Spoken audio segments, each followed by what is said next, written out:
تو ایک بڑی تعداد میں یہاں پہ ویپنز زون سے چھوڑے گئے جو کہ ان خوارج کے پاس تک بھی پہنچے، ان میں سے ایک بیشتر حصہ ان کے پاس بھی پہنچا۔ How they are being used, یہ سگار کی رپورٹ ہے امریکہ کی اپنی، جو یہ کہتی ہے کہ 7.2 بلین ورتھ کے US ویپنز مختلف طرح کے امریکہ میں کہ جو ان سے پیچھے رہ گئے۔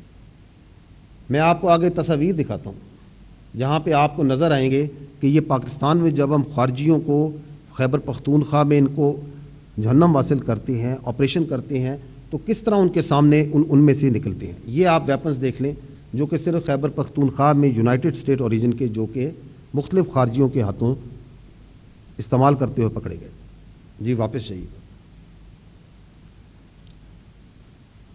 میں آپ کو مزید یہاں پہ ایک سلائیڈ دکھانا چاہتا ہوں وچ از اگین ویری انسٹرکٹیو، جس سے پتہ چلے گا کہ گورننس اور مجرمانہ سیاسی مقامی پشت پناہی کا خیبر پختونخوا کے عوام کس طرح خمیازہ بھگتے ہیں۔ اگر آپ یہ دیکھیں تو اس کے اندر آپ کو رواں سال کے اندر پچھلے چند مہینوں کے اندر جو انسیڈنٹس ہیں ان کی لوکیشن نظر آ رہی ہے۔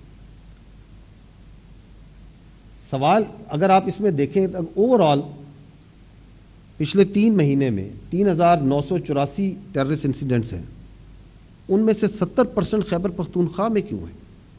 یہ بڑا ایک لاجیکل سوال ہے جو میڈیا بھی کرتا ہے، پاکستان کے نوجوان بھی کرتے ہیں، انٹیلیجنسیا بھی کرتا ہے۔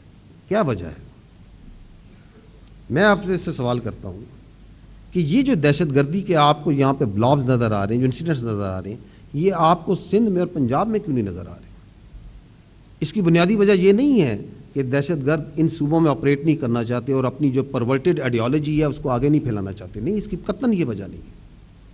اس کی وجہ یہ ہے کہ ان صوبوں میں گورننس قائم ہے، وہاں کی پولیس اور قانون نافذ کرنے والے ادارے کام کر رہے ہیں، اور وہاں پہ ایک political terror crime nexus operate نہیں کر رہا۔ That is the reason. اور ہمارے اس عظیم صوبے میں یہاں پہ کیا ہو رہا ہے؟ یہاں پہ بجائے اس کے کہ دہشت گردی کو پرفارمنس سے، گورننس سے، قانون کی عملداری سے ختم کیا جائے، اس کو صوبائیت کا رنگ دیا جائے، اس پہ سیاست کی جائے۔ کیا یہ بذات خود ایک مجرمانہ عمل نہیں ہے؟